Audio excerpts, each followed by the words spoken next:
एक राजा की 3 बेटियां थी और वे राजा अपनी तीनों बेटियों से बहुत प्यार करता था और वह तीनों राजकुमारियां भी अपने पिता का बहुत ज्यादा ख्याल रखती थी।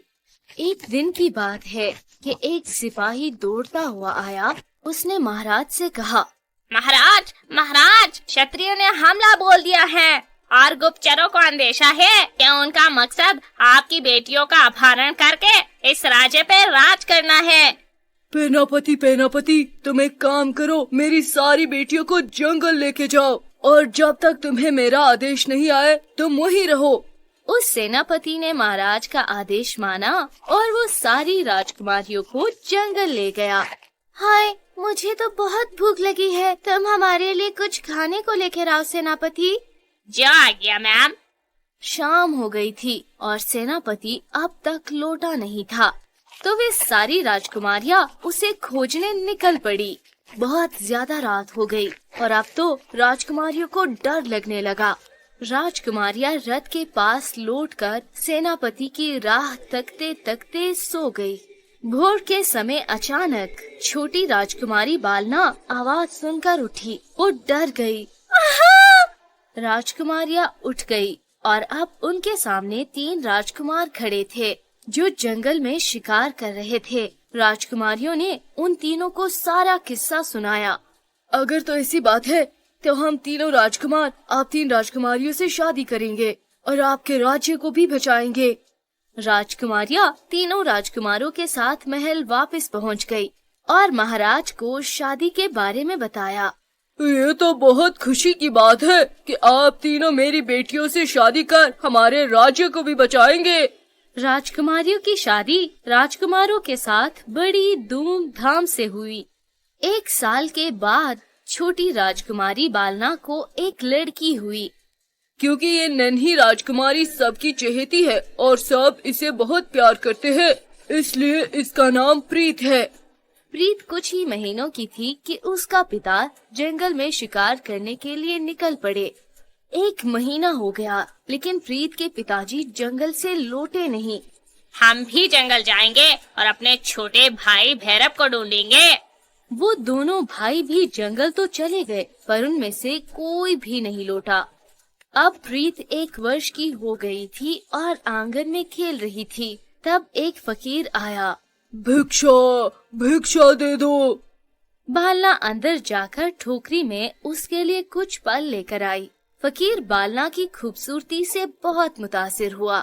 वो रूप बदलता है। अरे तुम तो बहुत खूबसूरत हो, तुम्हें तो मेरी पत्नी होना चाहिए। मेरे पति राजकुमार अभी भी जिंदा है और मैं तुम जैसे पाखंडी की पत्नी हरगिज नहीं बनूंगी। बालना की बातों से जादूगर को गुस्सा आता है और वो उसे अपने साथ लेके जाता है। प्रीत की आवाज सुनकर बाकी राजकुमारियां बाहर आ गई और बालना को कहीं ना पाकर वो चौंक गई। उन्होंने प्रीत का बहुत ख्याल रखा। प्रीत मासियों के साथ बड़ी होने लगी और अब वो 12 वर्ष की होने लगी। आंटी, मेरे पापा कहाँ है? एक बार वो जंगल गए थे। बड़ी राजकुमारी ने प्रीत को उसके माता, पिता और चाचाओं के बारे में सारी बात बता दी। आंटी, मैं अपने माँ, पापा और ताया जी को ढूंढ लाऊंगी। पर अगर तुम भी नहीं लौटी तो? मैं 1 महीने तक उन्हें ढूंढूंगी, पर अगर वो मुझे तब भी नहीं मिले फिर मैं महल लौट आऊंगी, पक्का। ठीक है, पर सिर्फ 1 महीना। राजकुमारी प्रीत अपने रिश्तेदारों की खोज में निकल पड़ी। वो कई गांवों और जंगलों में गई लेकिन उसके रिश्तेदारों का कहीं नामो निशान नहीं था। एक दिन वो एक गांव आई तो वहाँ पर उसे एक मालन मिली। आंटी, क्या आप मुझे बता सकती है कि ये कौन सी जगह है? बेटा, तुम्हें यहाँ नहीं आना चाहिए था। ये बहुत ही खतरनाक जगह है। ये जादूगर पंचकिन का घर है। मैं यहाँ अपने रिश्तेदारों को खोजने आई हूँ। फिर राजकुमारी प्रीत उस मालन को सारी बात बता देती है।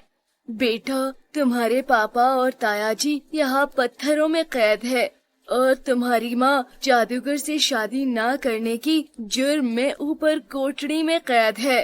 आपका बहुत बहुत शुक्रिया। मैं अभी उन्हें छुड़ाकर अपने साथ ले जाती हूँ। ये इतना आसान नहीं है।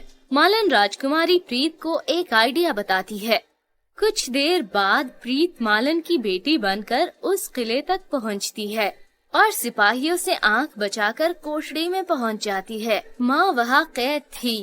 माँ, माँ, क्या तुम प्रीत हो? हाँ, हाँ माँ। तुम्हें यहाँ नहीं आना चाहिए था मेरी बेटी। ये शैतान जादूगर तुम्हें भी कैद कर लेगा।